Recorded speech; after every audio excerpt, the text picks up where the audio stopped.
Hello, everyone. Welcome back to Gamestack Podcast, episode 207. New year, new player joined.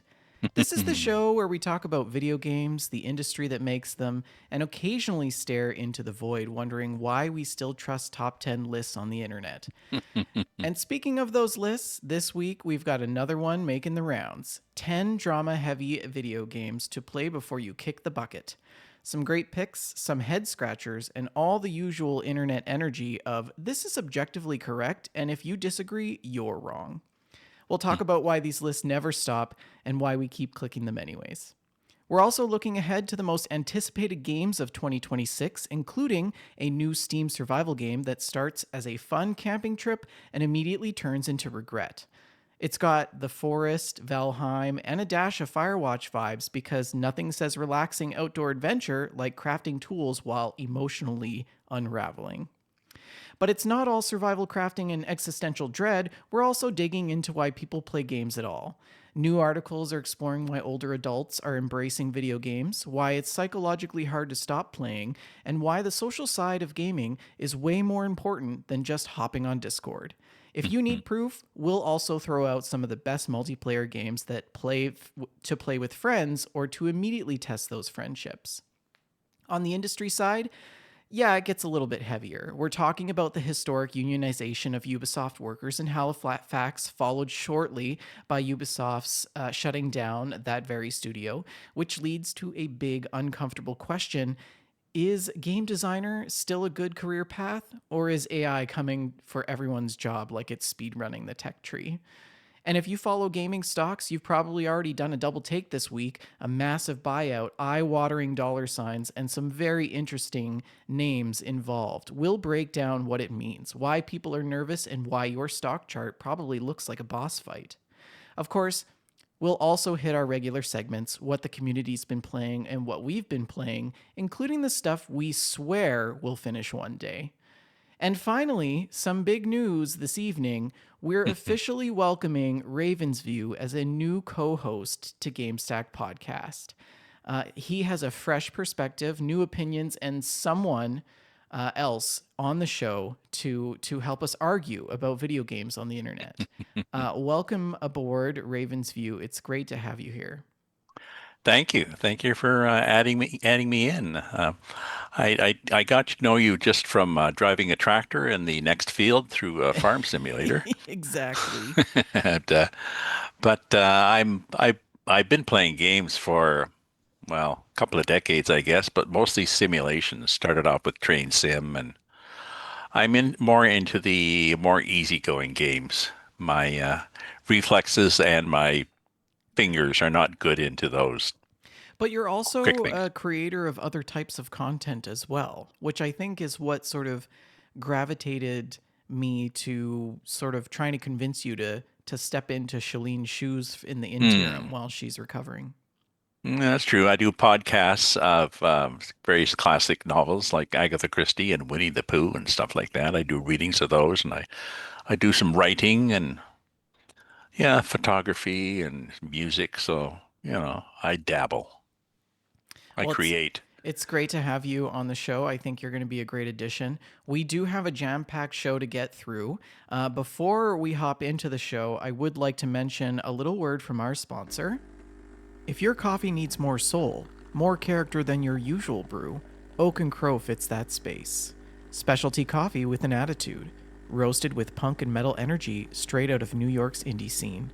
Bold, no-nonsense blends, darker roasts, nothing fussy, just coffee that feels intentional. If that's your kind of cup, brew with Oak & Crow at oakandcrow.com. It's so funny doing the show live, but then playing an ad that is my voice and I'm not talking. Like, Oh, that's right. That was right. You were not reading that. You were listening to yourself reading. Yeah. yes, that is our new Oak & Crow ad, fully endorsed by Jacob over at Oak & Crow. And we do have some news for you listeners as well. Oak and Crow is very interested in redoing the We Just Love Games coffee label. And so we're going to be crowdsourcing that label as a contest.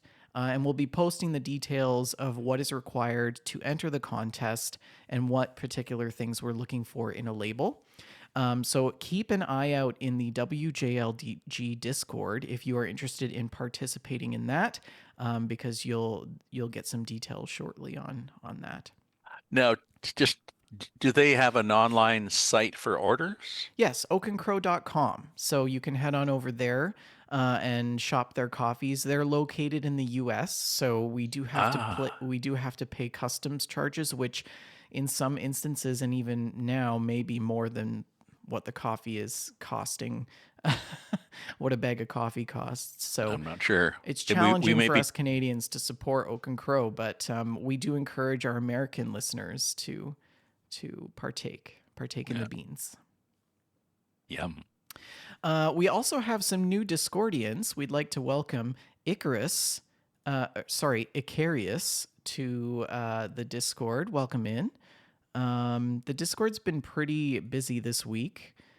People have been posting a lot about the weather, talking Mm. about all the snow that they've gotten around the world. Lots of pictures from the UK. You guys have really pulled your weight when it comes to submitting screenshots and stories, pictures for the Gamestack challenge, and writing in mail for this new episode. So great job, everybody. I'm really looking forward to hearing everything that everybody has to say. But as I said, we do have a jam packed show. We've got some news for you. We're going to talk about the stocks a little bit. We have some mail to open. And we also are going to talk about what the community is playing and what we've been playing. Let's hop into it with this just in.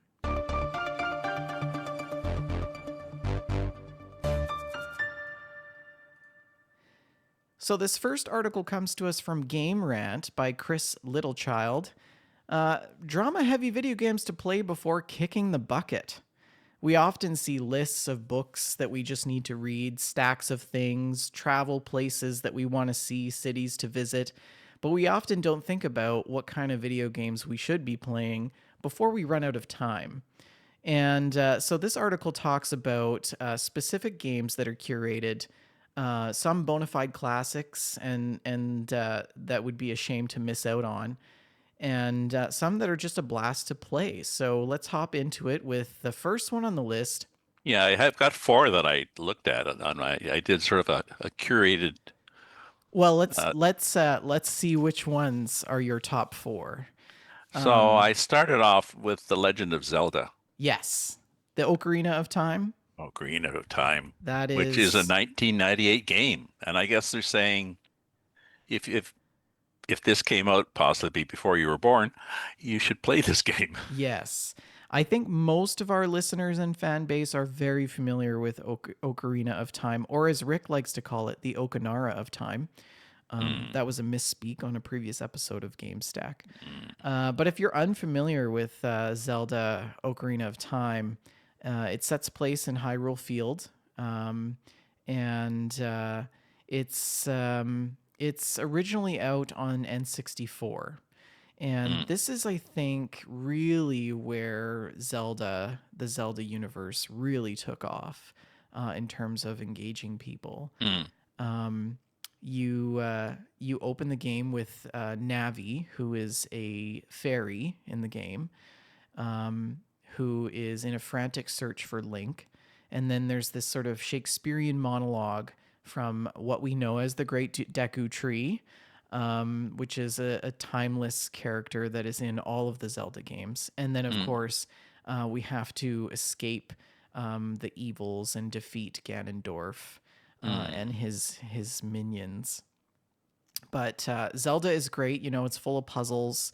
If you haven't played Breath of the Wild, if you haven't played Tears of the Kingdom, I highly recommend that you do. Have you ever played a Zelda game, Raven? No, no, I just never. But now that you've described it, I'm pretty sure it's discounted. Well, Breath of the Wild and Tears of the Kingdom are on Switch.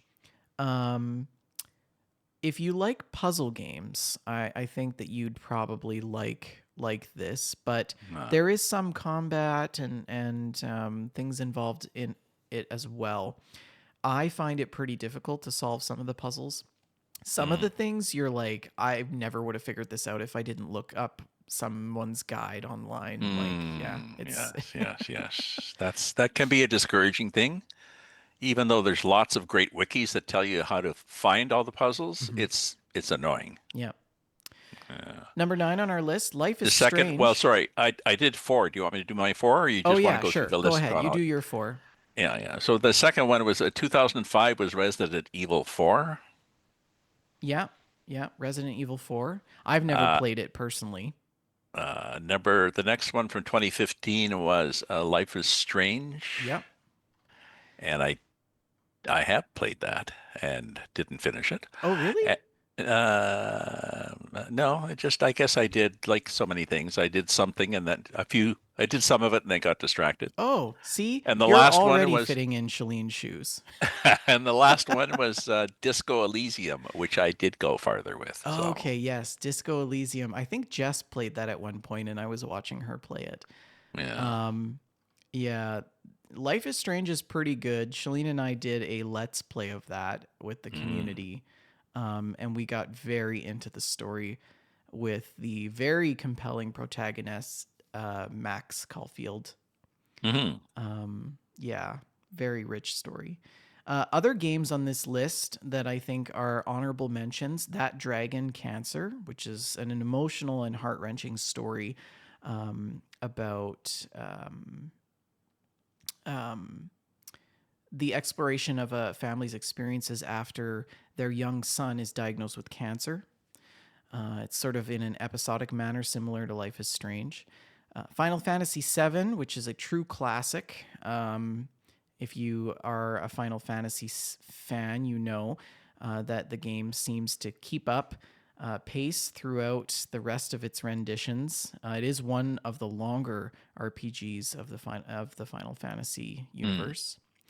Hades 2, drama above and below the surface. This is a super giant game. And yeah, I don't know. There's not really much to say about Hades. I haven't really played it. I don't have an opinion on it, but it is on the top list here. What else have we got? Um, Near Automata. This is more of a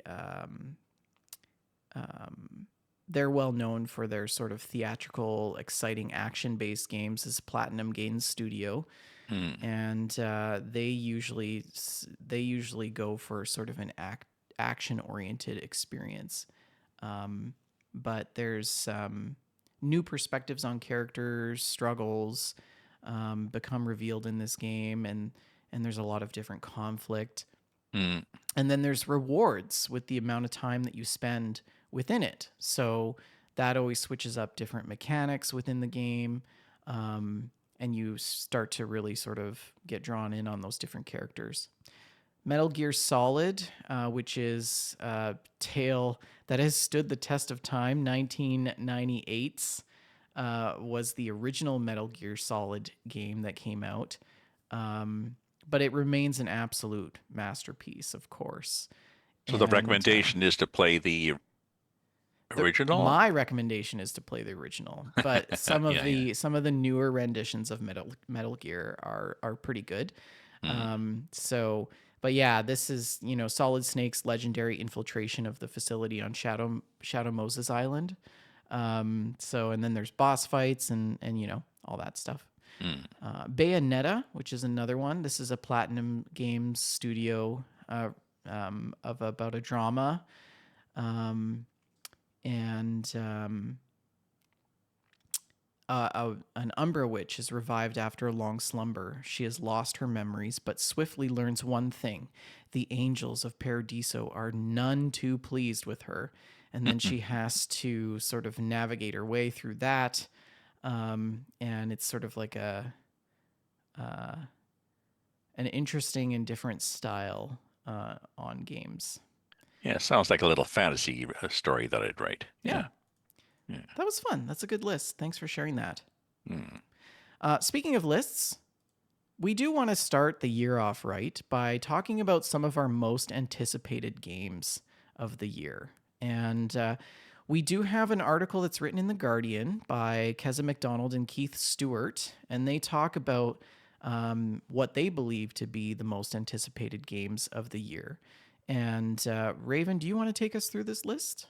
Well, I picked just three of them. The first was Cairn, this climbing game where you're placing it looks like you're placing your hands and feet to go up a mountain, to swing, to use the to use the physics and stuff. I'm not sure how good the physics is, but yeah, there's a trailer. Let me roll So the B roll here so we can see. Okay, this is right up my alley because you know how I like mountains and hiking. exactly.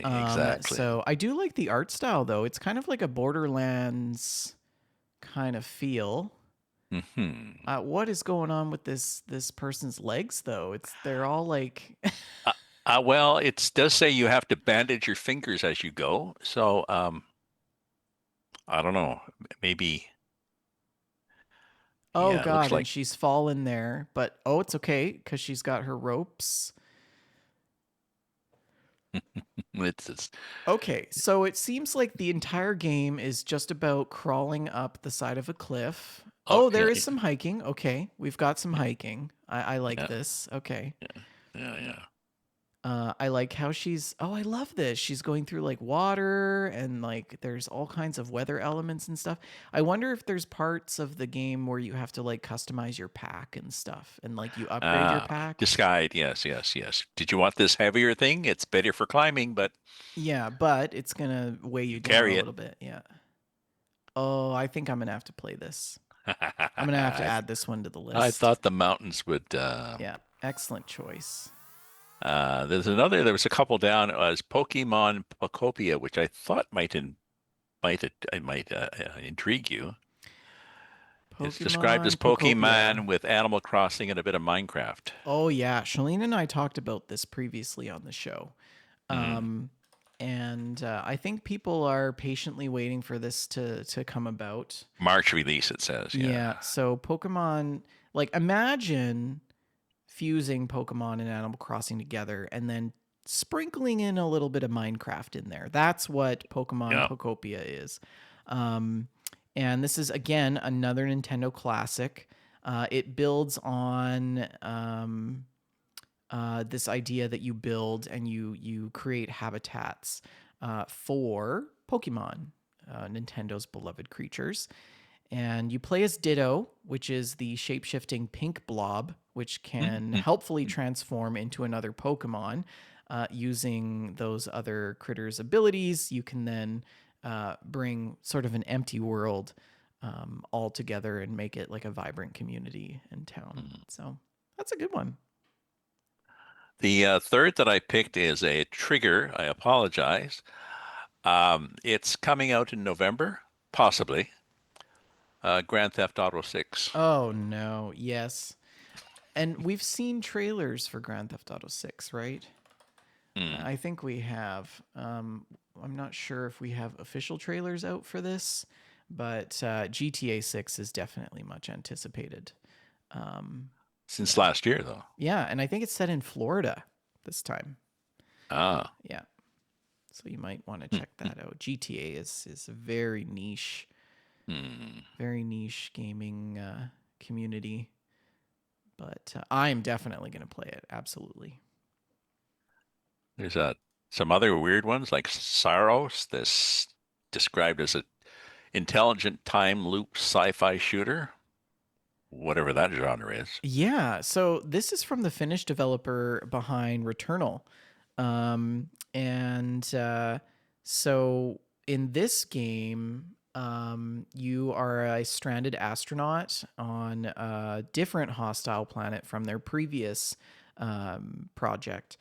And in this planet, you are in the vicinity of a dying sun, and it's sending its creatures and colonists mad. So you will recognize this sort of game as like the loot 'em shoot 'em, Hmm. and it's very sort of modern action. We also have Marvel's Wolverine is coming out. This is another of the Spider-Man games. Mm. Um, of the Marvel Universe. So this new game features an ensemble of X-Men cast and a whole lot of comic book violence, if you like that. So as Wolverine sticks those adamantium claws through a succession of foes trying to chase him down, you can do that. You can also play Witchbrook. This is a game that is looking to take pixel art and put it into a video game about witches college. So in school, you learn spells and broom flight. Outside of school, you involve yourself in the life of a whimsical town just outside. And you can play up to 4 players at once in that game. Halo Campaign Evolved, I think, is the last on our recommended. We also have 007 First Light, I think, as Mm. well. Halo Campaign Evolved is sort of a controversial take. First person shooter campaigns don't really haven't really improved in recent years, but Halo has this eerie extraterrestrial setting, and these weird chattering alien enemies. Mm. Yeah, this is a remake of the 2001's space opera classic for the first time, and it'll be available on PlayStation. Mm. And then, as I mentioned, 007 First Light is one of the most anticipated James Bond games since N64's GoldenEye 007, which I don't know if you've played that, but I have. And Mm. I specifically remember hiding in the stall of the washroom of this building because I had to like not get caught by the person that was in the washroom, and I had to wait for them to leave so that I could go up into the ceiling and get the secret tape to do the thing. And it was, anyways. 007 First Light is made by IO Interactive, which is famous for their rendition of Hitman. And it stars a younger 20 something James Bond who has not yet earned his 007 status, but he hopes to get it through, a series of different car chases and shootouts and gadgets, spycraft, as you were. And he classic Bond infiltrates different parties and tries to get information from people as well.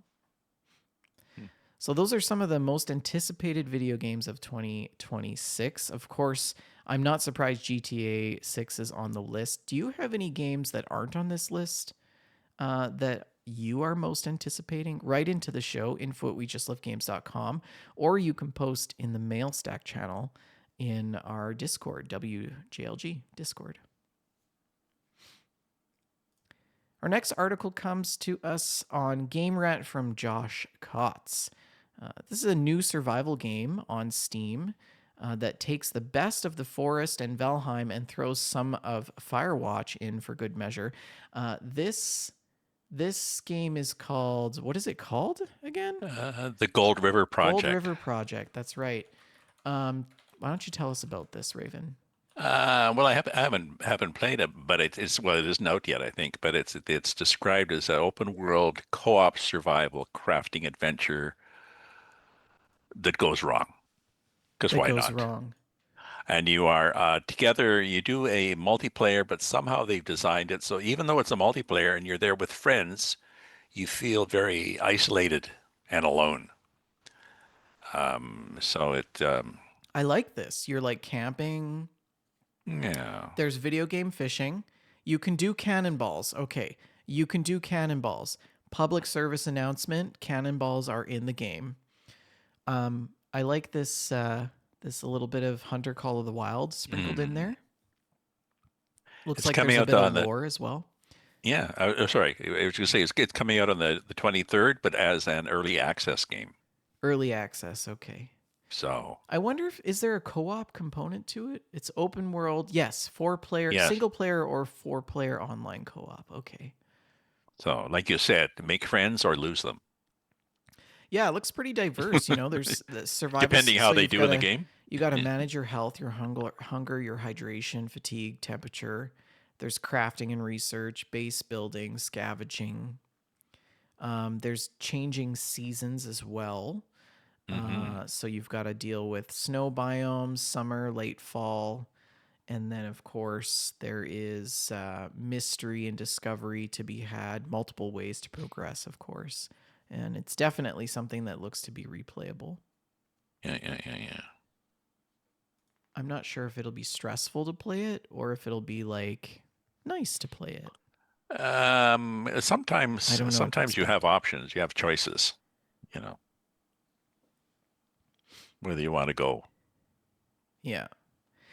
go go go mad or not. Speaking of embracing video games, this next article, which comes from Player One, talks about why older adults are embracing video games in 2025. And this is by Jose Enrico Coronel.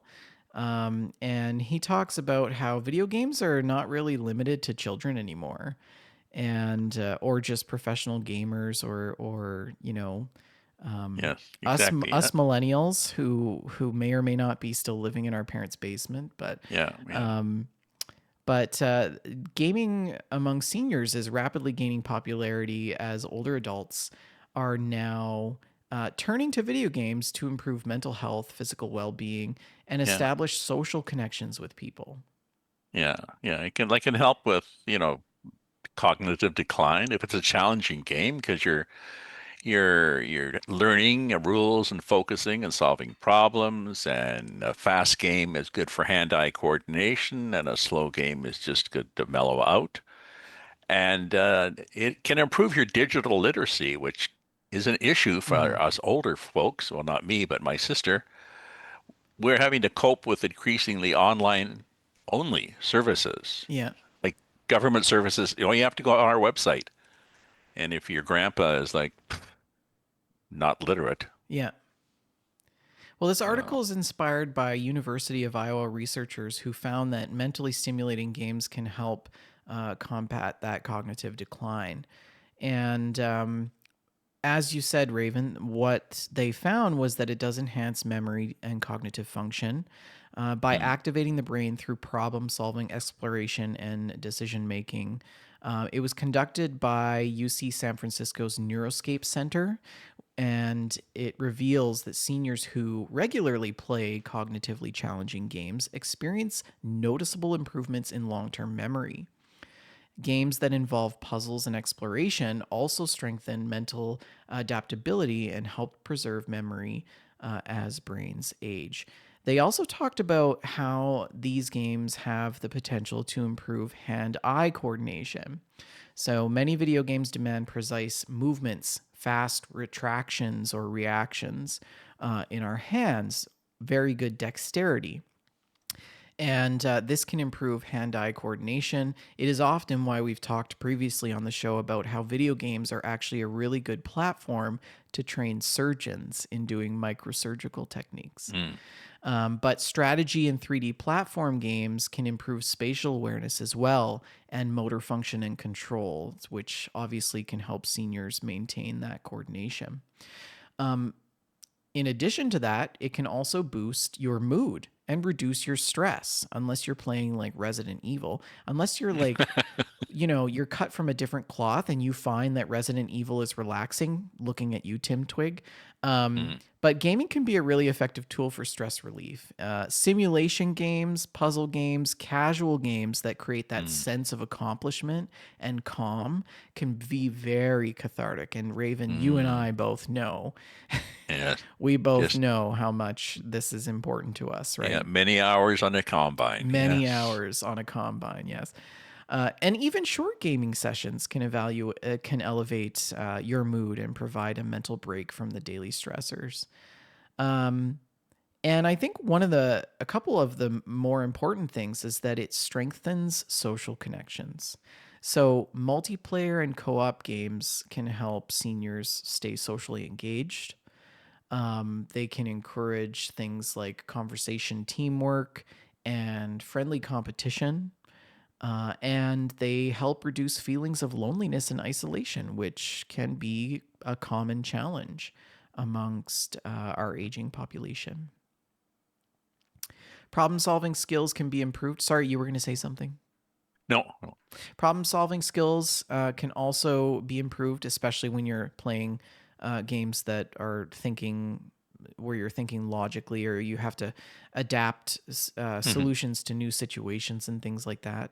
Um, and it can also encourage physical activity. Games like Pokemon Go are a perfect example of how playing a game can improve your cardiovascular Mhm, mhm. fitness and exposure to the outdoors, which can improve mental health overall. Yeah, yeah. Like even games that do sort of a Wii thing where the game part of the game is bowling or tennis or something. You're just yeah, you're Yeah. moving. But not all things are good for us. If we spend too much time playing video games, that can also be potentially challenging. And this next article in Psychology Today talks about why it's so hard to walk away from a video game and how gamers can find limits and balance. And this article comes to us from Andrew Fishman. And yeah, he Yeah, I goes think on to say, I stayed up until 3 in the morning last night playing video games accidentally. a phrase he quotes in the article is the one more minute trap. 1 more minute, just 1 more minute, just 1 more minute. I have totally been in that trap, Mhm. especially playing Ark, Jasina, and Satisfactory. Oh, I'm just going to do this one thing. It's only going to take me 10 minutes. And then it's like 2 hours later, and it's 1 in the morning, and you've lost all track of time, and you don't even know what day it is. You've also missed dinner, and it's just like, yeah, the We trap. we uh, The, we remember supposedly we remember an unfinished task more easily than a completed one. yes. So you want to get back to it because you think, oh shit, I haven't finished that. I haven't finished that field, or I haven't shot that last person, or opened that treasure chest, and I got to get back to it. I just got to get back to Yeah. it, and then you're just zoned. You're gone. Yeah. What Raven is talking about there is called the Zeigarnik effect and the Ovsiankina effect. Yeah. Both are considered to refer to our innate need to finish projects, and flow describes our tendency to lose the track of time when we are engrossed in an enjoyable activity. There is a psychologist in Lithuania, Bulma Zygarnik, who coined the phrase for the effect, who showed that people remember unfinished tasks more easily than completed ones. And they described incomplete tasks as a state of tension, which only resolves when we finish them. So, as a result, having an incomplete agenda has been shown to cause stress and keep us awake at night. Is that why I'm not sleeping? I wonder. Hmm. Anyways, the Ovsiankina effect is about going back to unfinished tasks as soon as we can when we're interrupted. So, a person who receives a phone call while reading will usually resume the chapter as soon as they hang up. That's why I hate interrupting people at work. I guess a danger sign would be if you're somebody that gets into bed, turns the light out, and then gets back out of bed, goes over, turns the computer back on, and gets back into the game to finish something. Sounds like you are an expert in this area.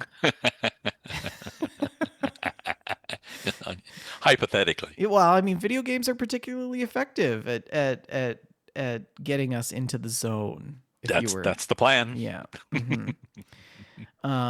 But I think that we all have experienced these phenomena in some capacity in some game. If you've experienced that, let us know what game it's been and what the story is.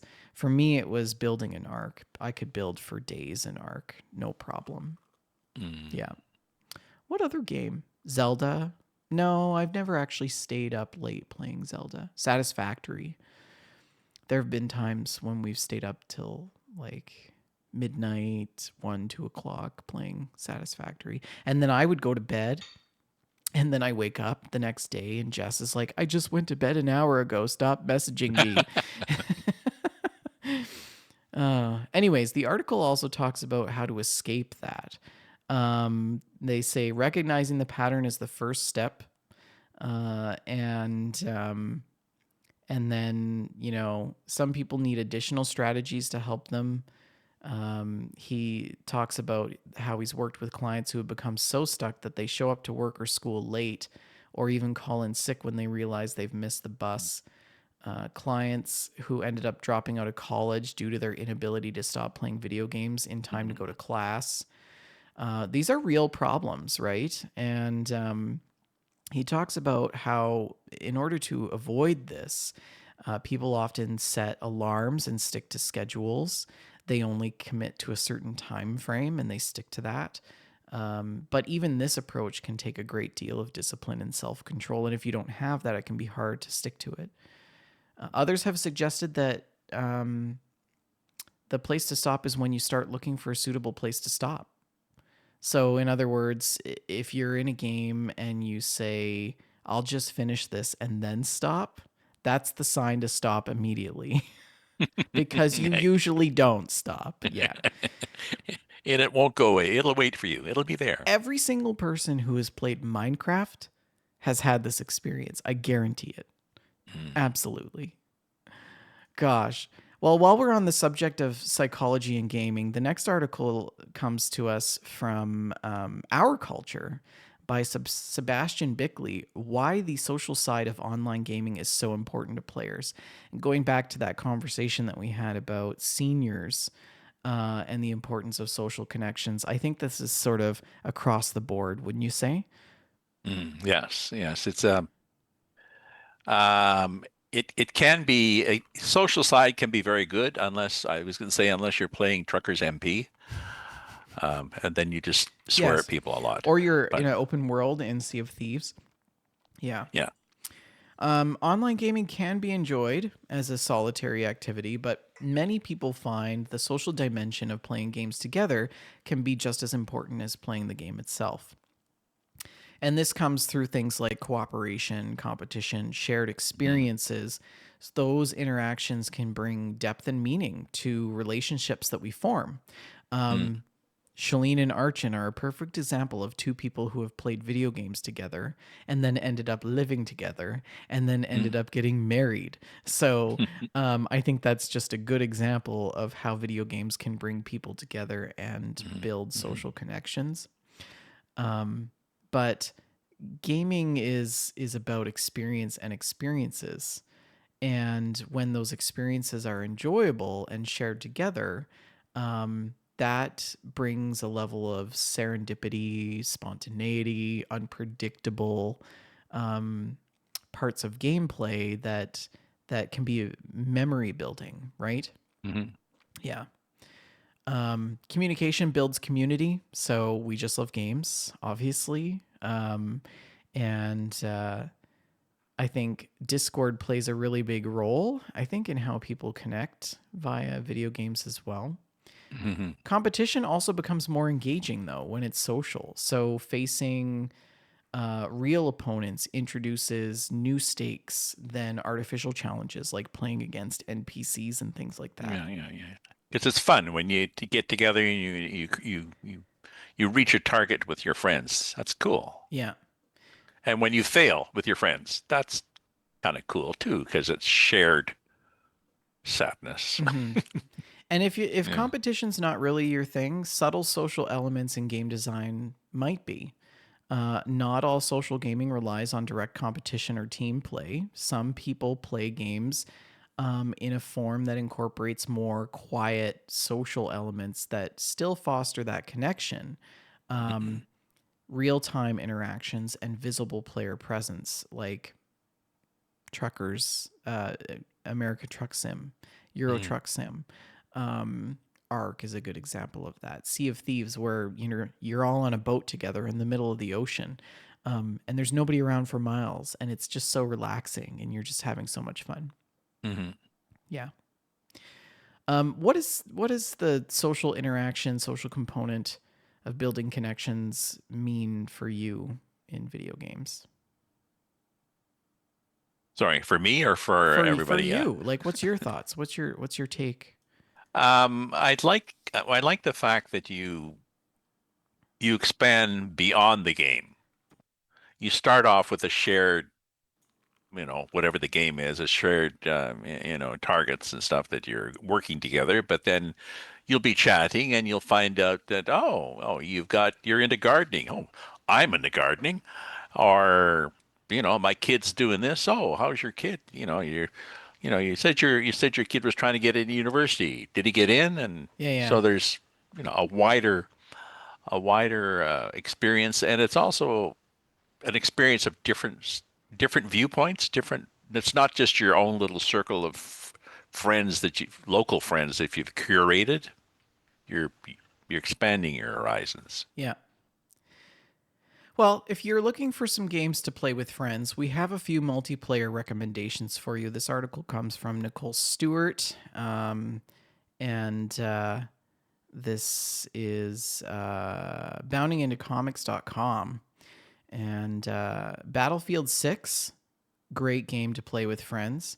The most recent installment in the Battlefield franchise, and easily one of the best multiplayer games to play with friends if you love Ultimate Warfare. This game released in 2025 on various platforms, PlayStation, Xbox, and PC. Players can team up with friends using tanks, fighter jets, more, competing against opposite teams in an online experience. Peak is another game that's out in 2025. It's only available on Steam. It is one of the best co-op games of the year, Looks in very my cute opinion. with little cartoon It's characters. adorable. It's adorable. Everybody gets their own little backpack, and it's a climbing game, which may seem simple up front, but it is quite challenging. I hear it involves a lot of teamwork and communication, specifically. While Hmm. we're on the subject of communication, hopefully it gets a nomination. Minecraft, of course, always on the list. If you're looking for an essential multiplayer game to have in your arsenal for a time when you just want to relax and enjoy the company of kinship, you need Minecraft. And this is a game that has been out for over a decade now. I think about Hmm. 15 years or more. But it's offers a amazing experience every time you load into it. Elden Ring Night Rain is another on the list. You might want to check this one out. This is a smaller party. It consists only of 3 players, but it is easily one of the best multiplayer games around. It's set in the iconic Elden Ring world. It's made by From Software, and players have to work together to explore new adventures each time you load into the game, and you have to fight off various bosses and creatures. Arc Raiders is another game in 2025 that came out. You might want to check out. It's been met with positive reviews. Up to 3 players in this game, and you hang out with friends all while exploring a lethal future world that is Hmm. ravaged by a mysterious mechanized threat known as Ark. It's all about looting and extracting while fighting other players and these machines. Another one, which we often don't like to talk about on the show, but I will mention it, Fortnite. It is a free battle royale. The controversial game is available on numerous platforms, including PCs, PlayStation, Xbox, Switch, Android, iOS, accessible for any player. Came out in 2017, and players load into various sized teams, and they have to loot and defeat other teams in order to be the last one standing. So, So multiplayer in the aggressive sense. yes, correct. Yeah. Before you move on, I just want to mention in Minecraft, Reporters Without Borders have created a virtual library which is filled with all the different kinds of documents and articles that are banned in many countries by their governments, Yep. which is an interesting spin-off from just a game. So now, if you play Minecraft in whatever country and you can't access these things, you can go in and read it in Minecraft. So, Yeah, there's another project that you might be interested to hear about as well. This one is called Build the Earth. It is a Minecraft project mm. where thousands and thousands of Minecraft players are working together to build a 1-to-1 scale of the entire planet, every city, every road, every town, every tree. Because why not? And it's incredible. Like some of the images of these buildings, like here's a railway station in Cheboksary, here's the mega center Red Square in Krasnodar. They do have some images of the there's one of New York somewhere here. It's crazy. It's crazy. Some of these pictures, like what they've done. Here's the Leaning Tower of Pisa. They've just, like, what they've done in this, like, New York City is completely built. Mm. And they're working on, like, here's some images of Bangkok and, like, Malaysia, the Oh, Golden there's the Gate Golden Gate Bridge. Bridge in San Francisco. Um, yeah, it's pretty cool. Pretty cool project. Anyways, what else do we have in the news? Well, in the past we have talked about Ubisoft, and this next article will comes as a bit of a surprise. We've talked previously about the importance of unions in the gaming industry. An achievement unlocked, Halifax Ubisoft workers have voted to form the first union of its kind in North America. This article in the Chronicle Herald by Ali Bose talks about how 60 staff members of Ubisoft Entertainment's Halifax studio reached an out of game achievement successful certification vote to unionize. And that was December, I think they did Yeah, that. this comes Yeah. 6 months after filing. Workers at the game developer Ubisoft in Halifax are joining the Communication Workers of America Canada. And this was confirmed by the Nova Scotia Labor Board on the 18th of December with a 74% vote of yes, making Ubisoft the first company in North America to form a union around video games. But then, Well, I mean, I'm not going to stop there because I think it's important to say yeah. that this new bargaining, which is going to be made up of members of the staff that includes producers, artists, programmers, testers, and designers, Ah, who interesting. join this local chapter, and yeah, it's Ubisoft talks about how it's like an era that marks the industry as this great thing, and then like 2 months later, a month later, this new article in CBC News on January 7th by Vernon Ramasar talks about how video game giant Ubisoft closes Halifax studio, cutting 71 jobs. Hmm.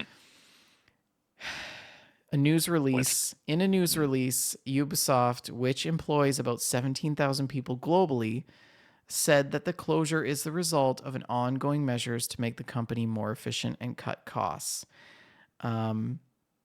The release says over the past 24 months, Ubisoft has undertaken company wide actions to streamline operations, improve efficiency, and reduce costs.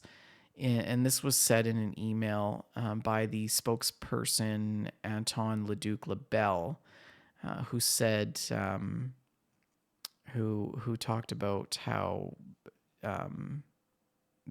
basically what they're doing, like in late and like they had just formed this union in late December. 60 workers formed this union, and in response, CBC News asked this question. Leduc Labelle said that the restructuring exercise began well before the start of the unionization process within the studio in June 2025. Now, TJ Gillis, who is a senior server developer working or has worked at Ubisoft Halifax for 5 years, said that staff were called into a meeting on Wednesday morning and told that the industry wasn't doing well and that the studio was going to be shut down. He claims that staff had decided to unionize in part because they had seen the industry trend of studios being shuttered, and that the timing of the closure is awfully suspicious, saying that members would be contacting union representatives to find out what kind of support can be provided. The union, CWA Canada, said on Wednesday it will be asking Ubisoft to explain its reason for the sudden closure. Carmel Smythe, the president of the CWA, said, "We will be looking to contact Ubisoft and asking for proof that this had actually nothing to do with employees joining a union." Microsoft, there's been other companies who have done something similar. Microsoft closed its AlphaDog studio in Halifax in 2024. However, this is concerning, right? Because they literally just unionized and then they got laid off. Like it sets a really bad tone. What is your take, Raven? Oh, well, I looked after that, and then there've been various articles that CWA is investigating, and they're saying this is related, and the Ubisoft is saying no, it's just coincidence, just happened to happen. Were you unionized? We didn't even know that. But it's, I guess it's well, it's part of the downsizing. They supposedly they've been losing money on some of the later Assassin's Creed releases, but Mm-hmm. I'm not sure whether what does this say for the a career as a gaming designer? Well, I mean, this is the thing. The industry has always been sort of this. It's always had this level of precarity to it. Um, And I mean, I think it's also important to recognize that the stock price of Ubisoft fell from over $100 to $6 in the last 5 years. The Uh, company is definitely hurting. Um, and a voting union on a company that's on the ropes. It wasn't exactly the smartest move. yeah, yeah. I mean, the Um, Assassin's Creed franchise has to have been expensive, oh, big time. Yeah, yeah. but it's But it factories are expensive to build. yes, yeah, Software is virtual; it can be done virtually in any place. But the people who come up and agree to certify the local union probably got suckered in by the union themselves. In my experience, unions can complicate things. They add additional costs yeah. and red tape, and I can see why Ubisoft maybe pulled away. I'm not sure that it was a good decision for the workers to certify. Yeah, I mean, gaming like writing. I'm a writer, but gaming like writing can be an easy entry level thing. It's easy to get into gaming and Hmm. coding and writing, Hmm. skunk works, and it's easy to write, you know, bad stories. But at some point, you want to move up to doing quality work, and then you expect more pay, and sometimes it's not there. Do you think that this comes at a bad time when AI is just totally steamrolling the tech industry? I think companies will be looking to use AI as an alternative. If you can use AI to do a 80% job and most people don't really care and they'll keep buying your product, then, well, hell, use AI. Yeah. Yeah, I mean, I don't know. I think on part of me is like it was a bad decision on the workers. But the other part of me is like if the studio was probably going to close anyways, maybe it was actually a good move for them to unionize because the union can now push for things like better severance and the chance for laid off employees to be offered remote jobs at other studios or Hmm. like labor laws in Canada are quite different than labor laws in the United States. So, anyways, I think it's a But good I think it's a good yeah, move historically for developers. well, yeah, like Ubisoft, I think I'm not sure where I read it. I think they're a French company, are they not? Yeah, they are. Yeah. And lots of unions in France, big unions in France, and big marches and strikes and stuff. So maybe they just didn't want to get involved in just another union. Yeah. Yeah. Anyways, that is Union Stack for you. Speaking of potential legal consequences of our actions, you might be interested in this next story. There is a new piece of technology that is floating around Kickstarter. It is called the Brick Boy, and it is a kit that makes the Lego Game Boy basically come alive. So in this developed piece of technology, it is basically an electronic kit that is designed and assembled by a team of people that goes into Lego's Game Boy. So it's basically the screen, and you can play games now in this Lego version of the Game Boy, which I think is kind of cool. I don't know how I feel about it though, because Nintendo notoriously goes after everybody who tries to modify their product in some capacity. And so, yeah.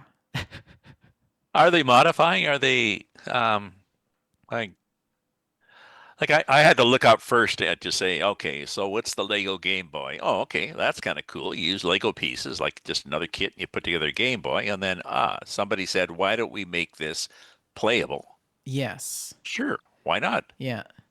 I mean, But it's designed for everyone, whether you're a builder or a retro gamer or somebody who just loves nostalgia. It brings a component of the Game Boy back into your life. like they don't sell Game Boys anymore, No, they don't. so Yeah. you're not killing their market, and Nope. and if anything, you're not inventing new games on the Game Boy. I think it's passive that way. So Yeah, I'm not sure. I mean, the Brick Boy does incorporate freeware and homebrew and other legally obtained ROMs. You can also play your way through the official Game Boy, Game Boy Color, Game Boy Advance cartridges on the Brick Boy by using a compatible third-party cartridge reader, which is not included in the Kickstarter. hmm. You will need a computer to extract your games, and they provide a step-by-step guide for that process.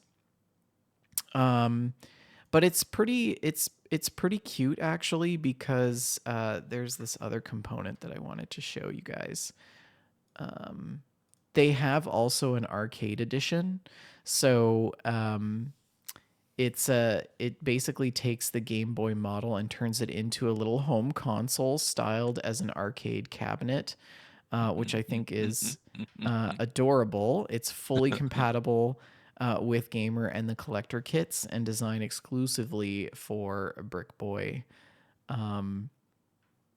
But and then it also comes with some Bluetooth controllers. Well, it's important for me to say that we're not sponsored by these guys. We're just like talking about their product and how it's kind of a cool idea, and then It is speculating kind whether of or not they're cool. actually going to get sued or Nintendo's actually going to pursue them.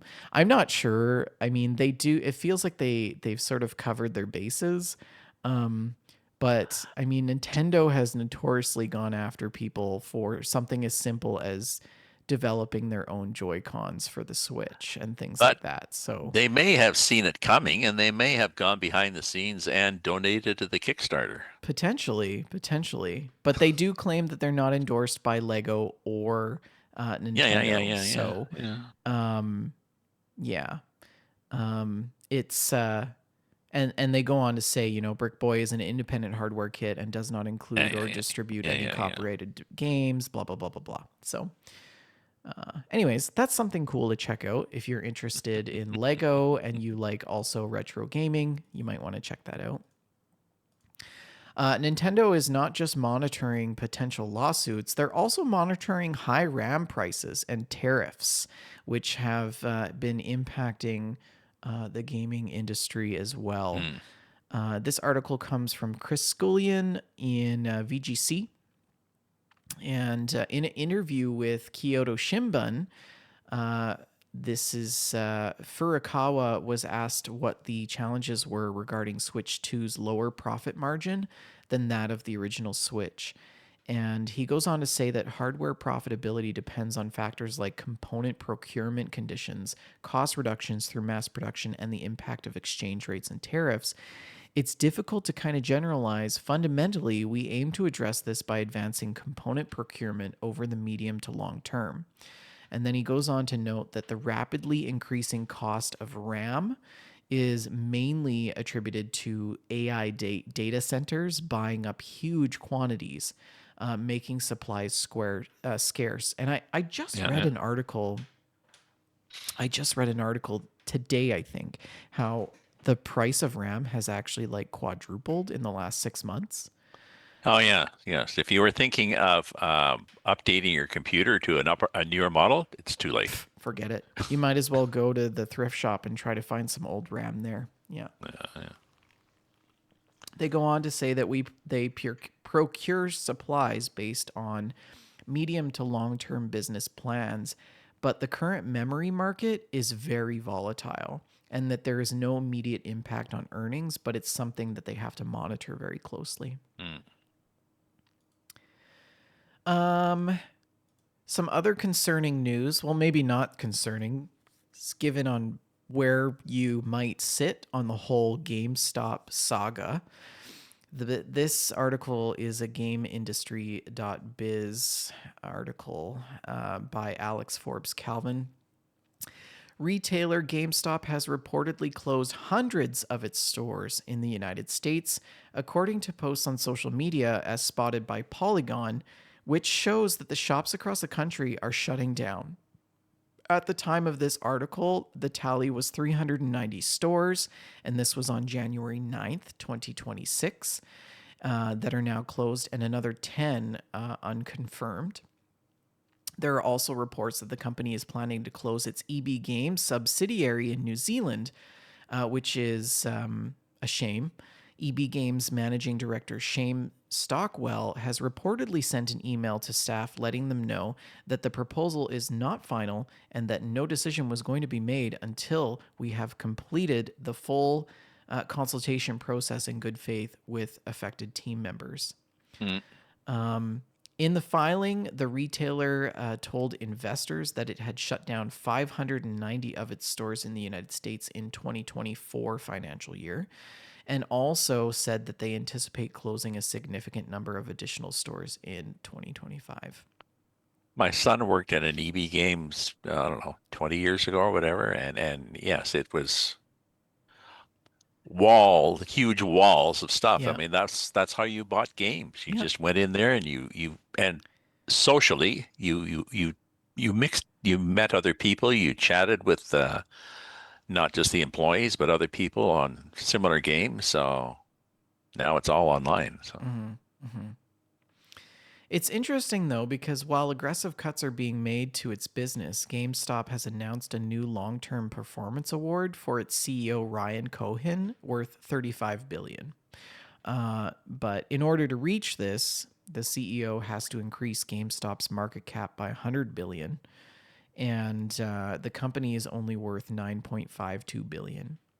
So even at the height of the Wall Street bets fueled short squeeze in January 2021, Diamond Hands, when shares reached a record 483 US dollars, GameStop's market cap was 33.7 billion. So there's no way that these guys are going to be able to meet the no, needs of their investors. Absolutely not. Absolutely not. Anyways, on to some more light reading. We've got some big news for you. Animal Crossing New Horizons 3.0 update is out. And this is also on the eve of the Switch 2, um, the Switch 2 edition release as well. So I'm going to take you through some of the Animal Crossing changes that you can expect. So first of all, if you've why is it doing? I want it to be full screen. Come on now. If you've made it past the credits in the game, you'll likely have the new facility or the resort hotel. This is located at the end of your newly extended pier. The resort hotel is ran by Captain's family, and it's upgraded from running Tortimer Island in Animal Crossing New Leaf. So that's exciting. The role your role in the hotel is to help decorate guest rooms with specific themes, such as the seaside room. You're given furniture pieces that match the given theme to help, and you must also if you've played the Animal Crossing Happy Home Paradise DLC, you will have acquired some of these components beforehand. There is also. Oh, my pictures are all screwed up here. I don't know which one this is. Crap. Oh, these are the items for the hotel. Sorry, I'm getting ahead of myself here. Sorry, And yar. so there's also you get to like shop in the hotel as well, and you can change different outfits. And of course, Mabel is there. I totally lost my place on this article, you guys. I'm sorry. Let's just see what's. Maximum storage size is increased, so that's important as well. And there is.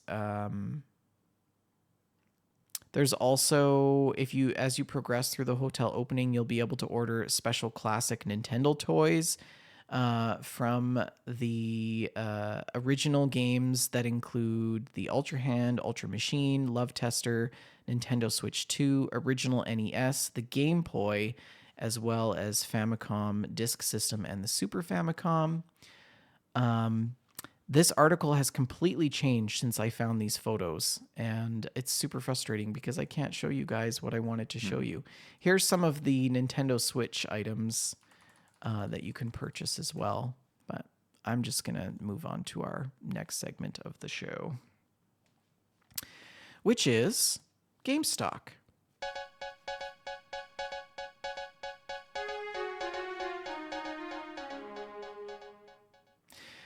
This week in gaming stocks, Microsoft wore a suit and Nintendo wore overalls. Take-Two stared at the calendar, EA printed cash, Tencent doom-scrolled macro news, and Roblox drank an energy drink. Sony just existed. Sony is sort of stayed flat. They decreased by $3.66. Doing Sony things, music, movies, PlayStation, stock just sort of sitting there. Just making money. Yeah, I've seen worse weeks. Microsoft is down $36.96. I don't know if they're necessarily the responsible adult in the room, but they certainly show up on time and they own literally everything and only continue to get richer. So Nintendo is down $5.99. Take-Two Interactive is up $8.14. I think this is potentially on a new year and the release of GTA 6. They're probably going to try to ride that out. EA is up $3.65. Sports games printing money like clockwork. Profitable. Investors love boring, of course. Tencent is down $2.72. This is sort of a meh. Global gaming empire, Tencent, of course. They're trading just like basically on geopolitical headlines. Roblox Corp is down $19.56. I don't know what happened there, but this is considered somewhat of a chaos stock because you've got kids playing, investors arguing, and analysts refreshing DAU charts like it's a fantasy football game. So, Mm. but what actually happened this week in video game stocks? Big tech won the week. I think Microsoft continues its slow, inevitable march towards owning everything, including our own reality. Nintendo had a sort of a hey, remember me moment, bouncing late in the week without committing to anything serious. Take Two suffered from the no new GTA syndrome, symptoms including Mhm. pacing, sweating, and investor impatience. EA did exactly what EA does, nothing exciting, nothing terrible, and somehow still managed to make money. Tencent reminded everyone that sometimes you're not trading a company, you're trading global sentiment. And Roblox stayed Roblox. Half metaverse dream, half daycare with microtransactions. So that is the GameStop segment for the show. Let's hop over to the mail stack. I think we have some mail. You've got mail. RTZ writes into the show. We've actually had a few people write into the show for you, Ravensview, Ah. to get to know you a little bit better. So RTZ writes in and he says, Raven, welcome, welcome. Thank This you. is not your regular job interview. So feel free to relax and answer as honestly as you can. Don't overthink it. WJLG is a small space with a big heart. Aw. Thank you. First question for you. What's your uh, um, what's your gaming history that led you to this moment in time and space? I'm a late bloomer to gaming. Um, Other than, gaming in my 20s, but I'm definitely not in my 20s. So a late bloomer into train sim and then truck sim and farm sim. Sim seems to be my thing. But I dabbled in a number of different games. It's nice that whenever you want to look at a new game, there's several people who've done YouTube reviews and playthroughs and stuff like that, so it's easy to check it out and say, "Yep, that could be me," or "No." And games, well, I was going to say games are not that expensive. Sometimes they're horrendously expensive, but sometimes they're on a 90% discount. So it's like, Mm-hmm. what the hell? Mm-hmm. Are you ready for the next question? Yes, please. Yeah. First games you remember playing, gaming consoles that you used throughout the years.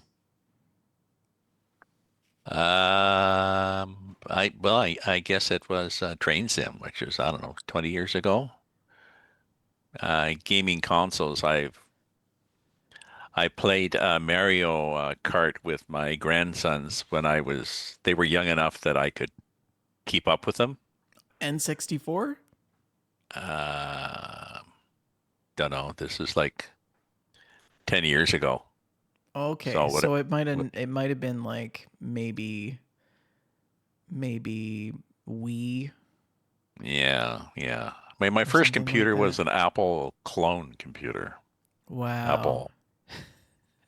What So did you also get it from like Bill Gates's garage or something or like, no, a guy at work. I worked for Bell Canada for a long time. There was a guy who built them in his basement, Apple clones, and you could buy a computer from him.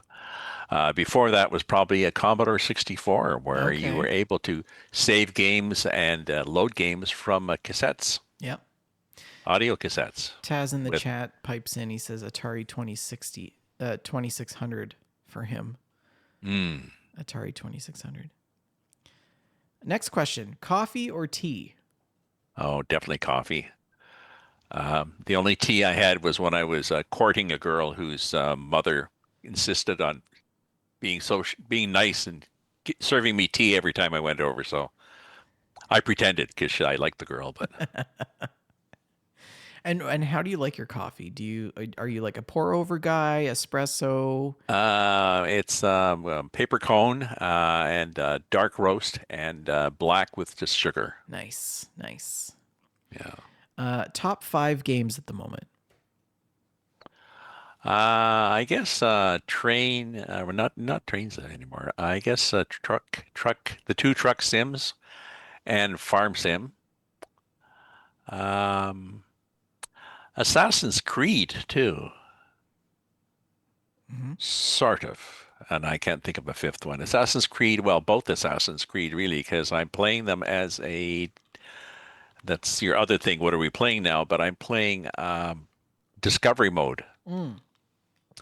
How about My Outer Worlds? grandson is always been he's got into it, so I explore. I may never get into. Is it parquet? What is it now? Parkour? Parkour. I'm thinking Parkour. parquet. Parquet. Yeah, that's my Oh floor. no, that's the No. flooring that you have in your. Yeah, you're gonna fit in just fine here. Yeah. Hey.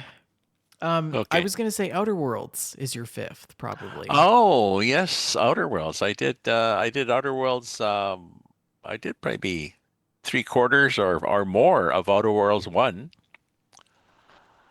Still it's still waiting for me there as a challenge. Yeah. I was still enjoying it. Yeah. This is why we call it Gamestack, folks. You put it on the stack and then Y- eventually you get back to it. Yeah. Yeah. What game release would you look forward to the most in 2026? And it doesn't need to be announced. It's your wish. Uh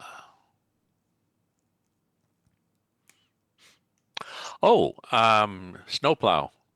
Snowplow Simulator? Snowplow simulator. It's been early, Wait, not even I early gotta look access. this up. Tell me about it. It's on the Steam um as snowplow. Hmm. And the guys, no, no, not that one. Oh, it's not this one. Not that one. Okay, hold on. Let me find it. What's it? What's it? What's it actually called? It's not this one. Snow plow simulator or snow plowing simulator? Snowplow. It's just called snowplow. It's a free online game or like Pokey by Pokey? Snowplow project. Well, anyways, it's a snow plow game. Yeah, it's on. Well, I've got it on the Discord. Why does the Discord not tell me anything about it? But Snowplow on Steam. Oh, I think this is it here. yes, yes. So that started 2 years ago. Oh, It's this a looks one-man good. show. He has a number of friends who are actual snowplow drivers, and he is doing. He did a. You can still sign up for a demo version, and you can play do some limited driving. But he's developing new models for the physics for the snow. Oh yeah, this looks great. So the snow rolls off the plow the way it should. It piles up the way it should. Eventually, it settles. Uh, so it's and he's building a little rural area, a little town, and then the roads around maybe between the field, between the farms and stuff, like the little county roads. You go up and down the county roads and plow Mm-hmm. all these things. Mm-hmm. So Don't go into the ditch. don't get in the ditch. Oh So yeah, I could definitely play that. it's again he's quite good. He does a project status every month. He does screenshots. He keeps everybody, but he's it'll be done when it's done because there's him and two or three part-time people. So Cool. Final question from RTZ. Favorite music and or band? pretty hard to ask somebody my age a favorite. Uh, favorite genre. I've got a lot of classic blues and rock on my saved on my hard drive. So um, the only thing I Yeah, I mean, I've got some rap, I've got some opera, I've got blues, I've got the my unfavorite kind of music is auto-tune music. Mm. Hmm. If you can't sing, well then don't. Okay, Fire and Gasoline also writes in and says that they have one. Raven, what is your favorite game? And tell us why it is Fallout. Just kidding, but let us know what your absolute favorite game is, the one that you always go back to and always feels like home. Well, I think that's probably Farm Sim that I go back to all the time, and not just because I met I met you through it, but it's just, I met Jamie through it too, but still, lots of people through it. So it's a good social game, but I guess mostly it's just Farm Sim is if you stick with one map, then it ends up being your farm that you work on and you go back in and Hmm. how are the cows doing and It's generational. hmm, Yeah. Um, well, that's great. Thanks. Thanks for that. you're welcome. If you're interested to write into the show about any topic that interests you, you can post in the Mailstack channel in our Discord. You can access our Discord by going to twitch.tv/ We Just Love Games in our About section. The link is there for you to access. Yeah. Okay, so And Bender, in you will make sure that there no awkward questions. Yes. yes, we usually filter those out before we although sometimes Tim slips a good one in there. Um before we hop into what the community is playing, Shalene posed a Gamestack challenge for this episode of the podcast, which was to show us your go-to cozy game. Post an image of you being cozy. And so this first one comes from Sulior, who says, Stardew Valley. Whenever I need a game to relax, it's my go to. I also listen to the soundtrack if I'm not playing it. And so they post this picture of them on a pier, and his character's wearing this cute little hat. It's a Sunday afternoon. He's probably going to do some fishing. Here's Very another nice. image, image of him in the desert at some sort of marketplace. Another one of him in the cave, and he's wearing like a leprechaun's hat. That's cute. And So restful. a fourth one here of him at some sort of like luau. It looks to be a luau. There's like these totem poles everywhere, and lots of fruit and stuff, and bouquets of flowers. That's cute. Nice. Um, there's a couple from Frankie, Frankles Konina. She writes in, my most recent cozy game has been Whisper of the House. It is really low stakes and I get to arrange furniture in it. And she posted this picture of a little apartment. And it's so cute. There's like the downstairs living room and there's like a TV. She's got her video game consoles and then she's got like a Hmm. fish tank. And then you go upstairs to like this sort of like loft bedroom with this With the cat. giant pillow cat on the bed, which is just totally ridiculous. Here's another picture of this is a tombstone portrait of a cat, and there's like it's overlaid Okay. of like a pixeled graveyard, I guess. I don't know. Uh, Walk me through that one, Frankie. She posts this one of an apartment. There's like an old man in a wheelchair with an iPad, and then another old person sleeping on the couch. And then is that a robot making stew? I think that's a robot making stew. yeah, yeah, yeah. Yeah, this is adorable. I love it. It's cute. And then this underground something of like a pearl in a oyster. I don't know the context of this fourth photo. Um, but then she says her go-to cozy is of course ESO, Elder Scrolls Online, Mm. where she goes fishing or she decorates one of her many houses or she meets her pals in a tavern. absolute most cozy of cozy is to do housing tours with my guildmates and look at how much effort people put into making things pretty. And this is a picture of her and some of her guildmates, and they're sitting in front of a cozy Mm. fire. And it's like a hearth, and they've got like garland hanging on the sides of the fire. Maybe this was at Christmas time, Yes. perhaps. And another one of her just spending some time in the ocean here, looking out at the horizon. It's cute. One submission from Rhino Man. He says, I think I'll always come back to Minecraft. There's always something new or old or goofy to enjoy. It always has a satisfying time stacking livestock, making an absolutely massive mob farm, or designing a castle in the sky. And here he has an image of pigs. It's a pig tower, and there's a cow tower and a chicken tower in a Oh, pen. yes. How efficient. It's so good. I love it.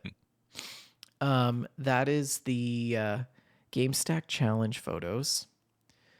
So people can submit Gamestack challenge photos through the Discord. And Raven, do you have any? We didn't really talk about this before the show, but we usually like to pose a new challenge. Do you want to set the pace for the community and suggest a challenge?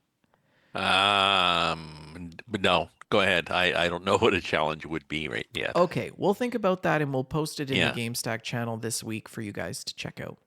exactly.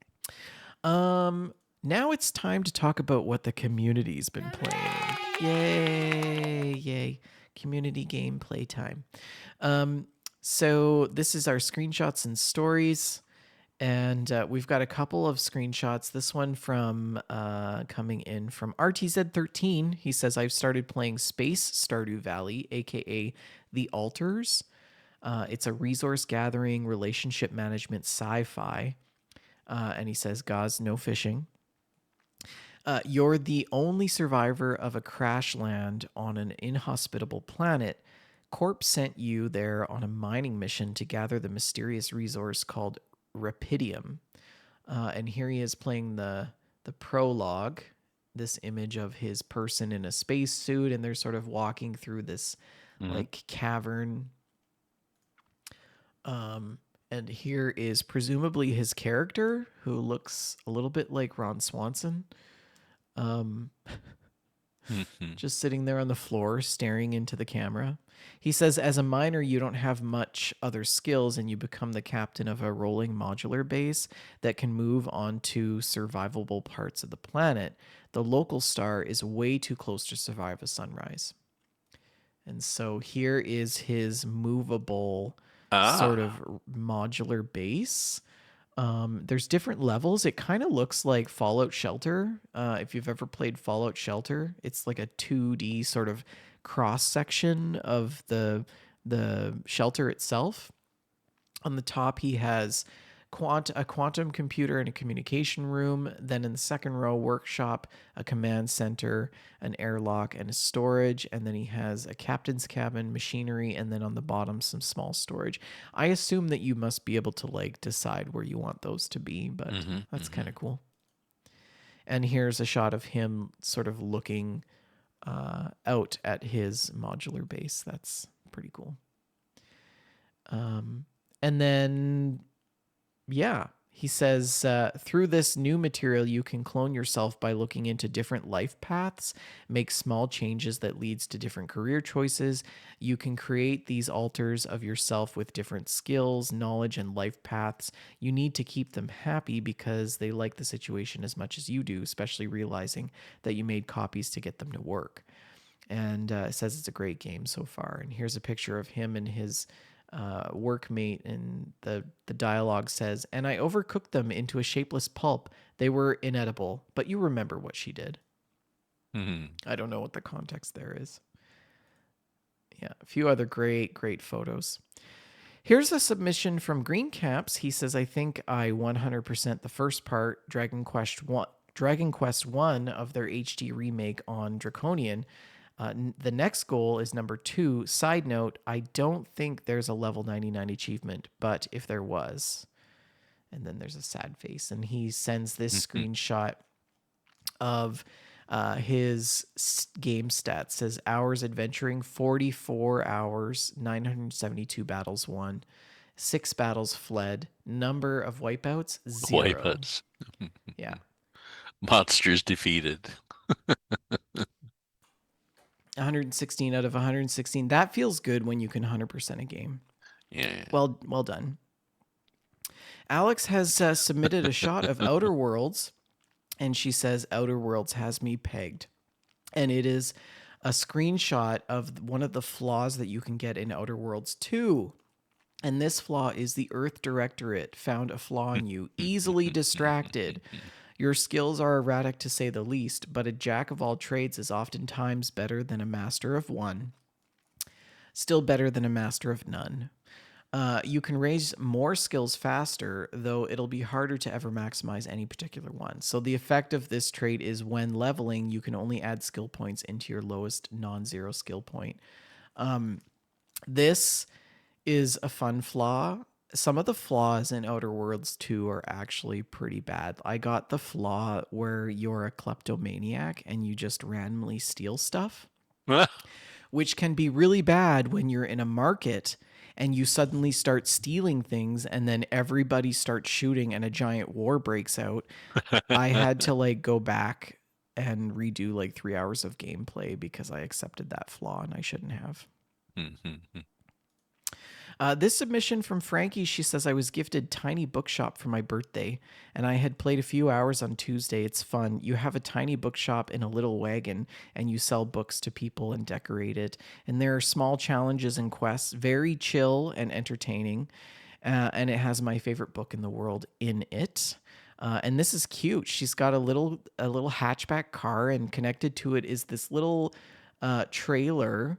And it says books on it. She's got a little table with a skull, and people are walking away having purchased some books. Very pretty. Yeah.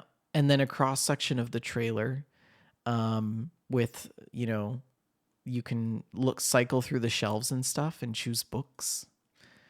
And then apparently, potentially, you can have a pet dog as well, which is Are those plus. real books? I'm sorry, real. Yeah, Are they real titles? I believe she said one of them has her favorite book in it. So Guards, I saw, which is a Pratchett book. Yeah. I like that you can have a video game pet. That's good. A few more screenshots to get through. So this one from Alex, she says, I finally found out how to get my screenshots off my Switch. Here's some from Pokemon. And she has this one. Her and her friends are having dinner. This one of her holding a pebble, an ordinary pebble entrusted to you by the Pokemon known as Zygarde. It is completely unremarkable. And this is her character, super cute in her little knitted toque and stockings. And she said this is her favorite Pokemon, Aurorus, her second favorite Pokemon behind Vaporeon. And then she said she also played some Stray and posted some photos here. This is a picture of her cat with a paper bag on its head. Oh, okay. Very cute. And also the cat standing on the keyboard of the computer. I do enjoy this poster of this random cow standing in a field on the wall. That's enjoyable. Why not? Yeah, it's good. A submission in here from Small Goose. Small Goose says, different kind of screenshot, but I had to come here immediately after seeing my Spotify Wrapped because I think you guys would understand. Spotify called me old because I streamed Fallout-y music playlists that much, I guess. And it's a screenshot that says, your listening age is 84 years. Since you were into music from the late 50s, there's history in your headphones. And then the top genres are traditional pop, K-pop, indie, jazz, and soft pop. That's so funny. This submission in from Shalene, and she says, adorable adventures, 10 out of 10 game of the year. And it is a picture of a little piglet with a bouquet of lavender on its head. It's like a lavender hat. And it's just the most adorable thing. people really enjoyed that. And this screenshot this is the last one on our list from Frankie. She says, over Christmas, my ESO guild gathered in a player home to decorate a tree together and swap stories of our Christmas traditions from across Europe. That's so cute. And Ah, there's there's that. one, two, three, four, five, six, seven, eight. Eight of them, and there's a couple snowmen and the trees in the background. It's all lit up. Mm, It's there's cute. that social connection. Social connection. Absolutely. Okay, that is screenshots and stories. That was a large stack that we had to get through because of our slight hiatus before the holiday season. But we do thank you for submitting those. If you would like to submit screenshots and stories, you can always do that through the Discord Screenshots and Stories channel. On to what we're playing.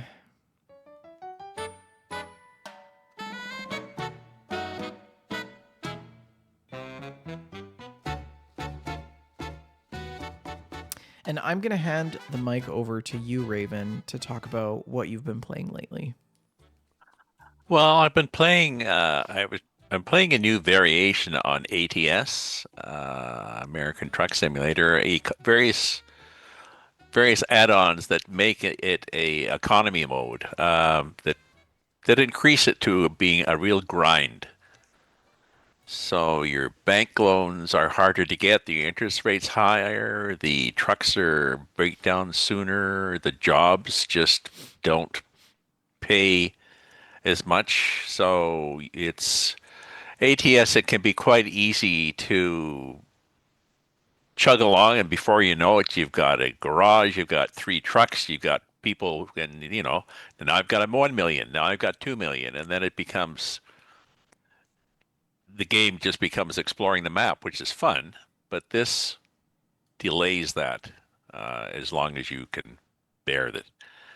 So it's a different kind of grind. And the other one I'd mentioned before is Assassin's Creed. My grandson got me interested in both of them.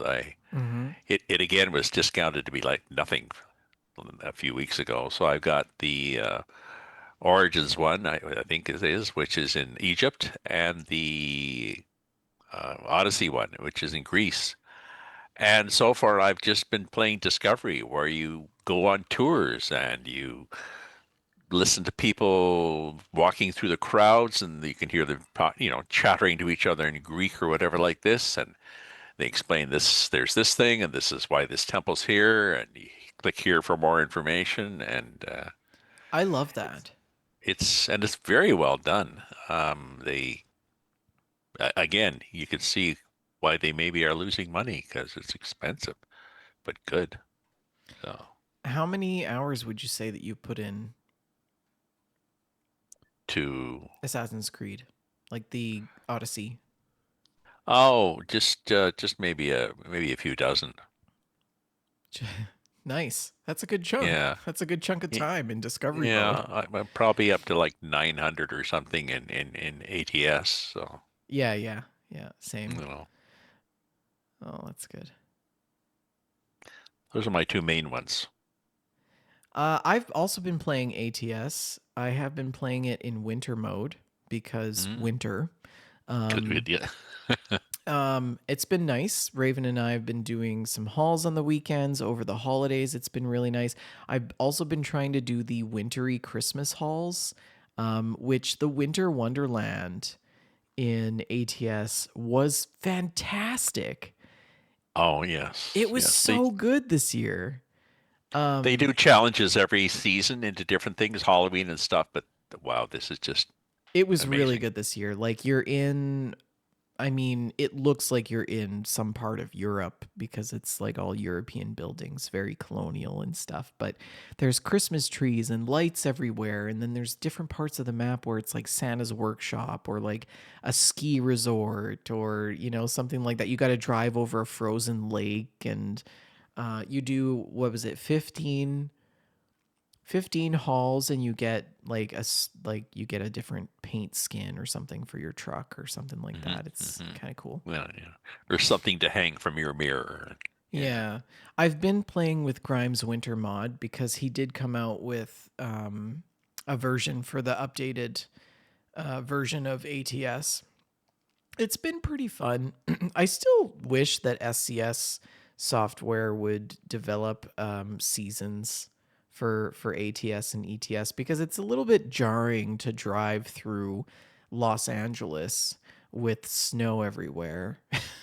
Mhm, You know what mhm, I mean? mhm. Like, or Texas, Corpus Christi, and there's like snow on the palm trees.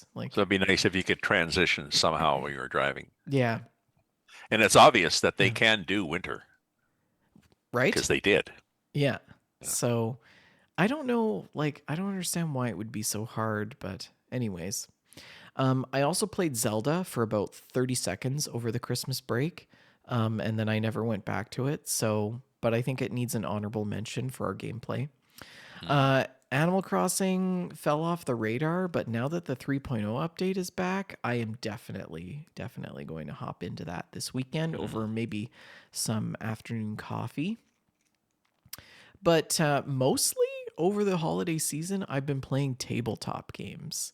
So on Christmas Eve, we usually stay up till midnight and then we open gifts at midnight. But we're always sort of like sitting around and like, what do we want to do, you know? So we played Mahjong until midnight on Christmas Eve. mm. And it was so fun because my partner's parents or my partner's mom has like an official mahjong table. So we were all crowded around the mahjong table, and like his sister's partner was learning mahjong for the first time, and she was just having so much fun. And yeah, it was great. We also played mahjong on New Year's, and then we had some friends over at shortly after New Year's, and we played mahjong again till like midnight, and it was just like so much fun. The one thing about tabletop games that I really love is that it just pulls you away from everything else around you. You put your phone down, you know, you make yourself a nice tea or whatever you want to drink, and you put some snacks out, and everybody just sits around and we think strategically and we sort of bicker amongst each other about different plays and stuff like that. And it's just really good. Mm. Yeah. Anyways, that is my gameplay. Um, and yeah, I think that's pretty much a show. We managed to make it through unscathed, I think. Yes, I Um, enjoyed it. yeah, I'm glad that you're on the show. I think it's going to be great. I think we're picking up again weekly. Is that correct? Yes, Yeah, yes, I'm good with that. weekly on Fridays, 6:30 p.m. Mountain Standard, 8:30 Eastern. Any plugs or announcements, Raven, before we do our outro? No, Okay. no, we can carry on. Well, don't forget to check us out next Friday. I am going to run the Oak and Crow ad, and then I'll do our outro. If your I was coffee going to needs say, more soul, more character than your usual brew, Oak and Crow fits that space. Specialty coffee with an attitude, roasted with punk and metal energy straight out of New York's indie scene. Bold, no nonsense blends, darker roasts, nothing fussy, just coffee that feels intentional. If that's your kind of cup, brew with Oak and Crow at oakandcrow.com. I really got to get somebody else to do that voice. I'm going to add on the Discord, um, a channel. I've added a channel called Show News Links. Oh, excellent. That's right. Yeah. I'll put links to the news that we discussed because we weren't always able to hit everything in it. Hmm. So I'll put links to those things, and I'll just do them as yeah, just as quick links up there, so you can go in after. So Yeah, so with the addition of Raven's Viewer, I'm also taking this opportunity to sort of refresh a few things about the show. So, like I said, we've got a different type of ad for Oak and Crow Coffee, and that was co-created with Jacob over at Oak and Crow. Raven's View is bringing some of his perspective into it. The show links will be in there. Um, and also keep an eye out for that crowdsourced label announcement that'll be coming into the Discord as well. Um, yeah. So other than that, you can find us on Twitter at We Just Love Games. We're on Facebook.com/We Just Love Games, Facebook.com/group/We Just Love Games. You can write into us by joining our Discord community and posting in the Mailstack channel. Don't forget to join us next Friday live at 6:30 p.m. Mountain Standard, 8:30 Eastern Standard Time, right here on twitch.tv/We Just Love Games. We're on Amazon Music, Audible, Apple Podcasts, iHeart, Spotify, and most other podcast platforms. Please like and subscribe and review the show. Thank you all for listening. And Raven. Yeah. Speaking of podcasts, my Raven's Readings, RAVEN''S, second word readings. Raven's Readings. You can also check them out, I believe, on Yeah. Substack. Is that correct? It's on YouTube and podcasts, Apple iTunes. So I didn't prime you for this part of the show, but Shalene always leaves the last word for every episode. It's like her stamp of approval. Do you want to should we pass the last word torch to you? Do you have any last words for the show? the all I can say is I've enjoyed this, and I'm looking forward to more shows with you and whoever is sitting out there and watching us typing in. Great. Thank you all for joining us. Have a good evening.